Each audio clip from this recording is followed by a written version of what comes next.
You've recently done some research and writing about the connection between the right in Israel and the right in the US. Correct. And you write, and I quote, in Haaretz, in Haaretz op-ed in English, so you should all read it. But here's the quote. It is important to understand the involvement of US-based foundations and thinkers in the war of ideas in Israel, primarily since it illustrates why Israeli progressives and their American partners keep swinging and missing. So why is that, Rami? First of all, I want to say thank you for this amazing conference. I just want to say one thing before I answer the question. I heard you refer to the Prime Minister Netanyahu as the Prime Minister. We in Israel call him the temporary Prime Minister because he wasn't elected in the in the elections. I think that a precondition for any discussion on how to rebuild the left, how build a progressive power in Israel, needs to understand the following. The ideological right who support the settlements doesn't have a political majority in Israel. We saw it in the election. We see it in every poll. Even after 10 years of Netanyahu, the majority of Israelis still, right, they have lack of trust towards the Palestinian, but they don't support the settlement project. There's still a majority for the two-state solution.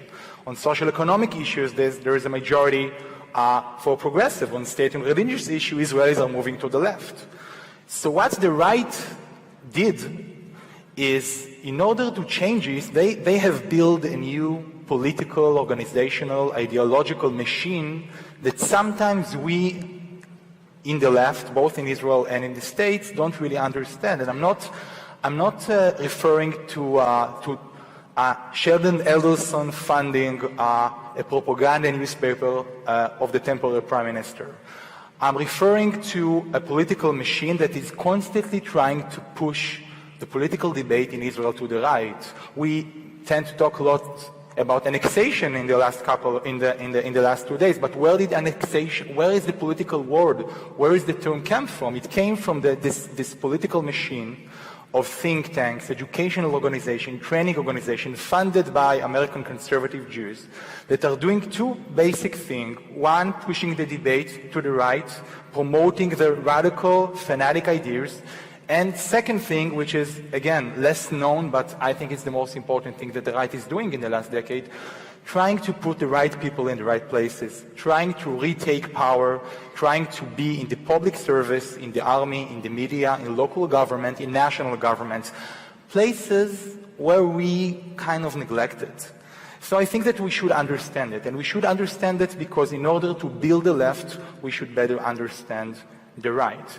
Now, we in the left, during these crucial years that the right has built its political machine, trying to push the debate for the right, we have done amazing work in building a great civil society, as we saw before in the video clip. We have built NGOs who are promoting women's rights, LGBTQ rights, minority rights, but we kind of neglected the big systems. We kind of neglected the places where the struggle over the soul of Israel is taking place. And we kind of chased after the tail of the right. We kind of we were very reactive and less proactive. We woke up every morning and saw what is the next bad thing that the right-wing government is trying to do. Let's fight it. What is the next nation-state law, annexation, bad social economic policy? Let's fight it. We should have fight it, and we're going to keep on fighting it, but in the same time, I think that we need to change our focus. Because the primary focus on progressives in Israel is not moral outrage. It's building a political camp. It's building power. And in order to build power, we have some lessons that we need to take from the right. We need to promote positive ideas.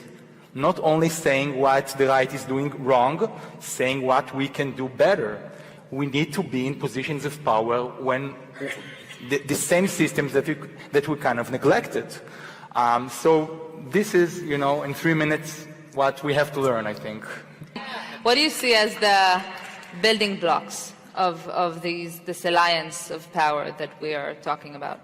I think maybe the most important thing that we should do is to learn from successes. We in the left, we tend to only see what the next bad thing that the right is trying to do and to push and to struggle against it. But we have so many success stories that we can tell each other. Just to give you two examples, I led the team that wrote the social economic platform of the Labour Party in the last election, and you know what I did? I called my friends in the American think tank world and asked them, listen, do you have anything interesting about how to tax the super wealth or how to rebuild public education? And I read some, serious stuff that is being written in this, this is one of the reasons why, in the end, I'm very proud of what we did, because we pushed the social economic debate in Israel to the left. Something that we failed to do. Like about the conflict and about other issues, we really push the debate to the left. And this is one example. The second example is that I think that we have a lot of things that we can learn from you guys. I also think that you can learn from the work that we are doing. And Maya is sitting here, and I had the privilege to be one of the staff members it was 5 years ago, and I served for 5 years in the union that Maya is now one of the leaders of the union. And we've actually done, and we are still doing, amazing labor organizing in Israel in the last decade. And this is something that usually doesn't cross the ocean. Like, you don't know what we are doing in this, exactly like sometimes we don't know what you are doing in other issues. We have organized 200,000 Israelis in the last decade to join labor unions. This is not something small, and I think, one of the things that we are doing in the last 4 or 5 years, that we are bringing labor leaders and labor organizers from Israel to the States with the American Federation of Teachers, with Randy Weingarten, who is a friend who is leading it, and they are bringing labor organizers and activists to Israel, because it's not a one-sided thing. We have things that we can learn, we have things that we can teach, and of course, not only about social economic justice, but I think that the last thing is, again, we need to have a discussion that is not only based on moral outrage. We have to have a discussion based on power. And I think this is what needs to be changed.